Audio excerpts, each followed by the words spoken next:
No, this is not one of Deanna's creations.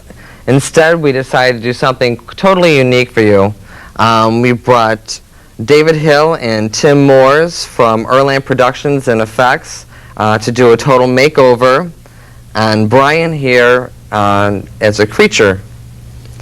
Now, what steps did you guys have to go through to create the mask and apply it and everything, and how long did all this take?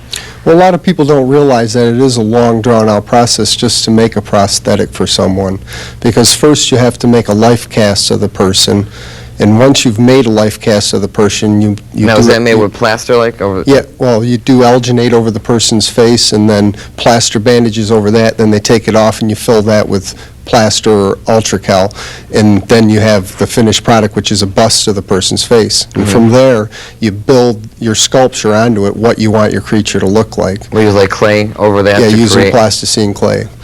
And then from that, well, how long did it take you to do the clay mold of all this here? The This is so detailed. The clay sculpture right here took about 6 or 8 hours. Wow.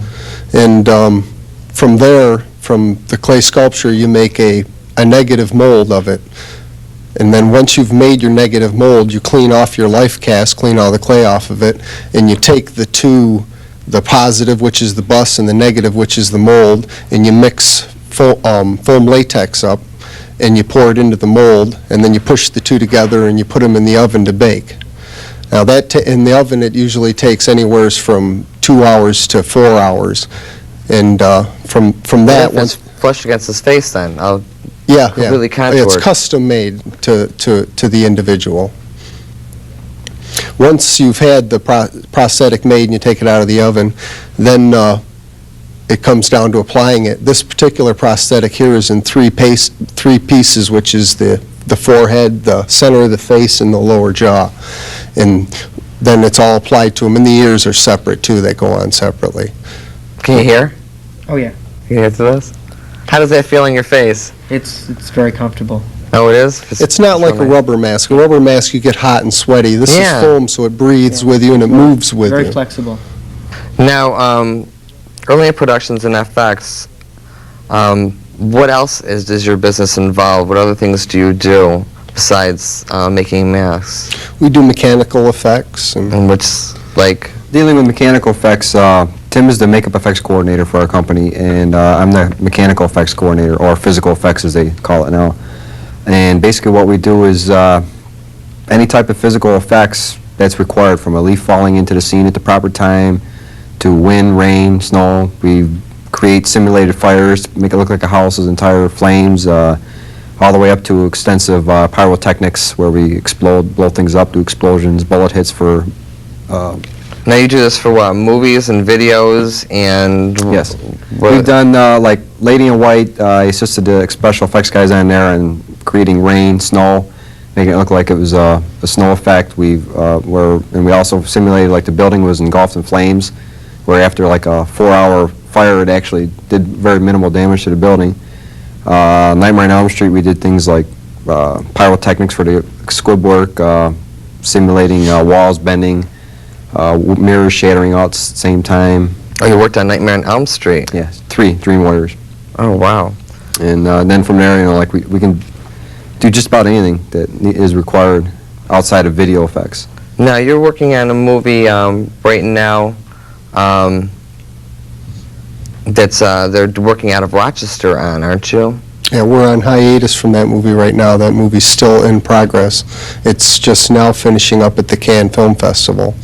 And it's gotten really good reviews, and they've gotten a lot of offers from a lot of video companies to pick it up.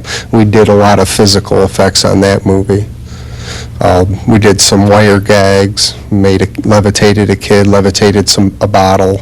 We did make an imaginary train coming down the track that isn't actually there, but we had to make it look like there was a train coming down the track, even though it wasn't actually a train coming down the track.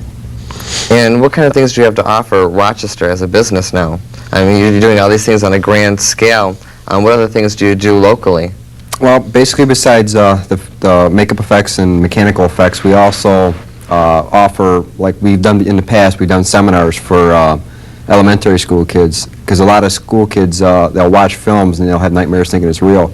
So Tim and I have gone and we've done seminars for elementary school kids where we've taught them, showing them behind the scenes, let them feel the mask, let them try the mask on, let them talk into a synthesizer and change it around and make them sound like a creature, show them exactly what it is behind the scenes so that they really don't get too scared. And in the future, we're going to be offering seminars on 3D makeup. I'm doing three-dimensional makeup. Oh, you're going to be doing classes on this now, too? Yes. Because it's really hard for people to go someplace to learn it unless you can afford to go to California and go to some of the schools out there. There aren't a whole lot of places that teach three-dimensional makeup. There's books and stuff that you can buy on it. Now, you brought some other toys in, too, didn't you? Yeah, we brought a couple of props. These are just a few of the things we had laying around the house that Tim has created on the makeup side. It's like, Oh, Willie? she's pretty. Or William. Who's this? What's her name? This your date? Oh, my God. We've got her. Oh, this is gross. And then we got It's her supposed date. to be. We got her Her date. mouth open. This one's even worse than that one is. Oh, my God. Let me see this. He's a little torn up. Excuse me, need a hand with that? You guys must be fun at parties, that's for sure. We got arms, legs, windows, stained glass. We'll make windows, just everything. about any kind of a prop that anyone needs, on almost any scale. Yeah, for the one movie, we had to duplicate the entire church stained glass window. Well, great. Now, where can everybody get a hold of you? Our company is Erlen Productions and Effects, and the phone number, basically we don't have a studio operating at the moment, so our phone number is, you can reach us at the phone number of 716 area code 442-5229. And Thank that's you. my number. We have an answer machine. You can leave a message there. Great.